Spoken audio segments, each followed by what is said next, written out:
고금소총 야담 전설에 오신 걸 환영합니다. 재미있게 시청하시고 즐거운 하루 되시기 바랍니다. 그리고 저의 생계에 큰 도움이 되는 구독과 좋아요 부탁드릴게요. 오늘의 이야기 시작하겠습니다. 귀신의 예언. 김상국이 젊었을 때 있었던 일이다. 그는 몇몇 친구와 함께 과거를 보려고 100년 아래에 있는 영월암이라는 조용한 암자에 가서 공부를 하고 있었다. 하루는 친구들이 집에 볼 일이 있다며 모두 돌아가고 상국만 홀로 암자에 남아 밤늦도록 등불을 켜고 책을 읽고 있었다. 그날따라 밤마다 지저귀던 산새며 구슬피 울어대던 풀벌레 소리도 나지 않고 부슬비만 뿌옇게 바람에 흩날리는 것이 적막하다 못해 스산한 분위기가 암자를 감싸고 돌았다. 다만 등잔의 기름이 쪼록쪼록 타는 소리만이 방 안의 정적을 깰 뿐이었다. 그렇게 한참을 몰입해 책을 읽은 지 3경이 되었을 때였다. 어디선가 여인의 곡소리가 낭낭하게 들려왔다. 처음엔 산 기슭에서 들려오던 곡소리가 점점 가까워지더니 어느새 문 바로 밖에서 들려오는 것이었다. 이에 이상한 생각이 들었던 상국이 보던 책을 덮고 일어서서는 곡소리가 나는 쪽 밀창에 대고 소리쳤다. 밖에 누구냐? 상국의 물음에 곡소리가 잠시 멈칫하는가 싶더니 곧 여인이 말하였다. 저는 한 소부이옵니다. 그런데 어인일로 이 야심한 밤에 이곳에서 이리 울고 있는 것이냐? 잘 곳이 없어 울고 있나이다. 여인의 말에 상국이 의아한 듯 물었다. 잘 곳이 없다니. 도대체 네 집이 어디이길래 잘 데가 없단 말이냐? 저 뒷산 절벽이옵니다. 순간 괴이한 생각이 든 상국이 여인에게 꾸짖어 물었다. 감히 나를 놀리는 것이냐? 뒷산 절벽에는 집이 없는 것을 내 알고 있거늘. 글 공부하시는데 괜한 방해를 놓아 송구하옵니다. 그러더니 또다시 통곡을 하기 시작했다. 한참 동안 곡소리를 듣고 있던 상국이 문득 여인의 정체가 궁금해졌는지 슬쩍 창문을 열고선 밖을 내다보았다. 창밖에는 여인의 모습은 보이지 않고 부슬비만 부슬부슬 내리고 있었다. 하지만 여인의 구슬픈 곡소리는 여전히 허공에서 들려왔다. 그 순간 머리털이 쭈뼛하며 식은땀이 주르륵 등으로 흘러내렸다. 그 순간도 잠시 멈칫하던 상국이 이내 마음을 다잡고 허공에 대고 말했다. 대체 너는 귀신이냐 사람이냐? 정체가 뭐길래 이리 사람을 희롱하려 드느냐? 그러자 여인이 곡을 멈추고 말했다. 딸이, 저는 귀신이옵니다. 살아생전 원한이 있어 구천을 떠돌고 있었는데 마침 김공이 암자에서 머물고 있기에 한 가지 청을 하려 찾아온 것입니다. 귀신의 말에 상국은 떨리는 손으로 간신히 방구석에 있는 촛대를 들더니 아무렇지도 않은 척 위험 있는 목소리로 말하였다. 요사스런 귀신의 몸으로 무슨 청이 있단 말이냐? 또한 청을 할 것이라면 응당 예를 갖춰야 할 것을 어찌 이리도 무례하게 곡소리만 내는 것이더냐? 얼른 나타나지 못할까? 내 모습을 썩 드러내거라. 상국의 호통에 귀신이 그 모습을 드러냈는데 풀어헤친 머리에 붉은 피가 낭자한입하며 온몸에 도무지 성한 곳을 찾아볼 수 없었으니 차마 눈뜨고 보기 힘든 광경이라. 상국은 순간 흠칫 놀라며 자신도 모르게 으윽하는 신음소리를 내뱉더니 새파랗게 질려 있었다. 아니 어찌 저리도 처참한 몰골로 죽은 것이더냐? 놀란 상국의 모습을 본 귀신이 미안한 듯 나지막히 말했다. 제가 이런 모습으로 공 앞에 나타나면 지금처럼 무서워하실까봐 감히 나타나지 않은 것이옵니다. 우리를 용서하십시오. 귀신의 말에 곧 정신을 차린 상국이 그간의 자초지종을 캐묻기 시작했다. 너에게 도대체 무슨 일이 있었던 게야?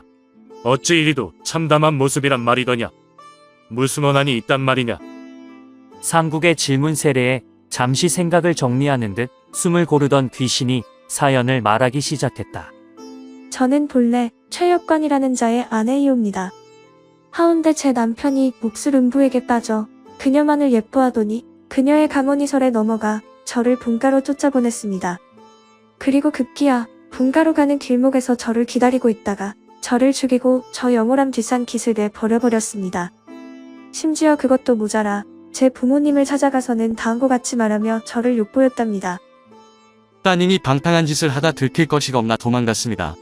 아내의 생사도 모르는 데다 좋지 못한 소문만 가득 안고 사라졌으니 이 천추의 한을 어떻게 하면 풀겠습니까? 그 후 친정 어머님께서 몸져 누우셨는데요. 얼마 지나지 않아 돌아가시게 되었으니 서방이 나를 2번 죽인 것이나 다름없지요. 이런 죽일 놈이 어디 있겠습니까? 그러니 제가 어찌 마음 편히 저승을 가리오. 귀신의 사연을 듣고 나니 방금 전까지 무서웠던 모습은 온데간데없고 그녀가 너무도 가엽게만 보였다. 그런 죽일 것들이 있나. 시가 떨리는구나. 허나 내 죽음이 분명 억울하고 나 역시 분노를 금할 수 없을 만큼 안타까운 일인 건 자명하지만 지금 내 힘으로는 어찌할 도리가 없으니 미안할 뿐이구나. 자책하며 미안해하는 상국의 힘없는 모습에 여인이 미소를 지으며 말했다. 제가 공의 장례를 하나 말씀드리지요. 공께서는 지금은 글 공부를 하시오나 머지않아 등과를 할 것이옵니다. 그리고 얼마 후 형조가 되실 것입니다. 형조는 곧 형욱의 관리이오니 마음만 먹는다면 제 원수를 갚아주실 수 있을 것입니다. 이 말을 끝으로 여인 귀신은 2번 절하고 물러갔다. 뜬 눈으로 밤을 지샌 상국은 이튿날 아침이 되자마자 여인이 말한 영월암 뒷산으로 올라갔다. 수풀을 헤치고 뒷산 이곳저곳을 살펴보다 어느 한 바위 앞에서 간밤에 보았던 여인의 시신을 발견했다. 어젯밤 나타난 그 모습 그대로였는데 마치 지금 막 죽은 사람처럼 보였다. 상국은 정성스레 여인의 시신을 수습해 양지 바른 곳에 묻어주고 제사까지 지내주었다. 상국은 이 사건을 어느 누구에게도 말하지 않고 마음속에만 담아두었다.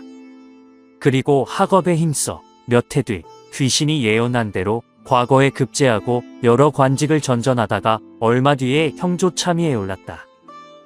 형조 참의에 오른 상국은 부임하자마자 여인의 일을 수사하기 시작했다.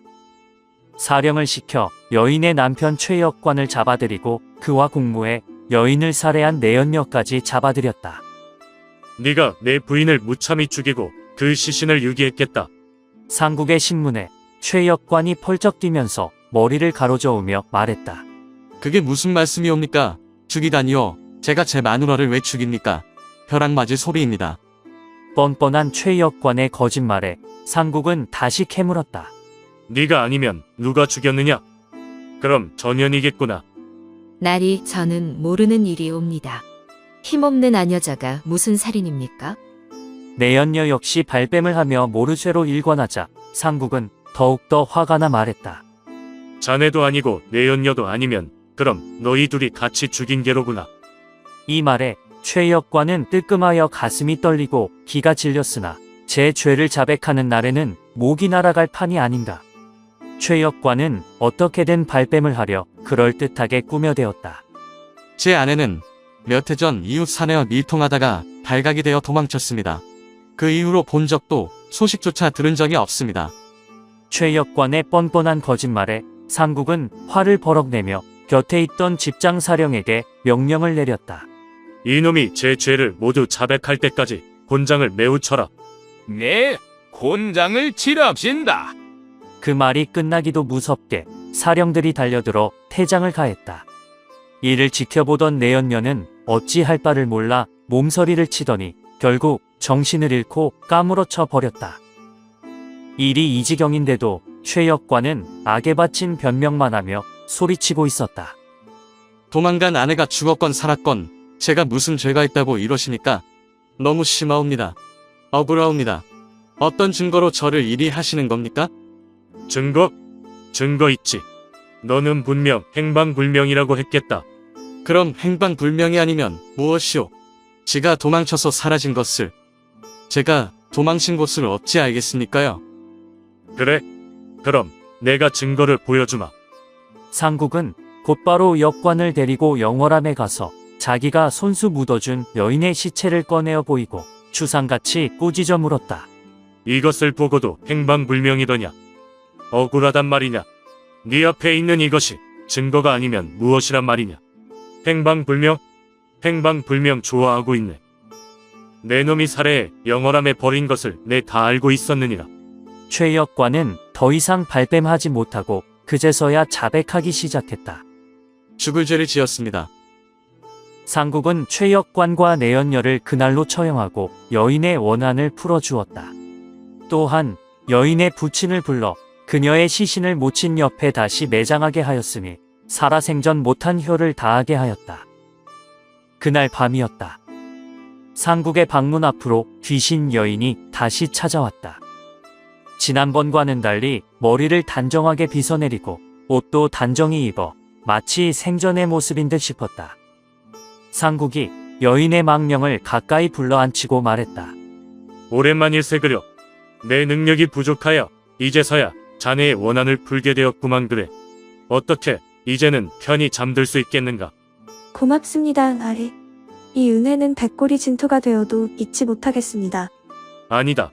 나는 내 직책을 다하였을 뿐이지 은혜를 받고자 함이 아니다. 그러자 여인이 빙그레 웃으면서 말했다. 제가 공의 미래를 또 하나 가르쳐 드리겠습니다. 공께서는 아무해 어떤 사건으로 크게 공을 이루고 나라를 위해 몸을 바칠 것입니다. 그 사건으로 비록 목숨은 잃겠사오나 죽은 뒤 후대에 널리 명성을 떨칠 것입니다. 그 말을 마지막으로 여인은 어둠 속으로 사라졌다. 여인의 예언대로 얼마 뒤 조정에 당파가 생겼는데 상국은 반대 당파에 의해 목숨을 잃고 말았다. 하지만 그의 이름은 길이 빛나 후세에 전해졌으며 그의 자손 또한 크게 번성했다. 김장국은 조선 중기의 문신으로 사회의 부정과 불의에 대한 개혁을 주장하는 도덕적 지도자로 활동했습니다.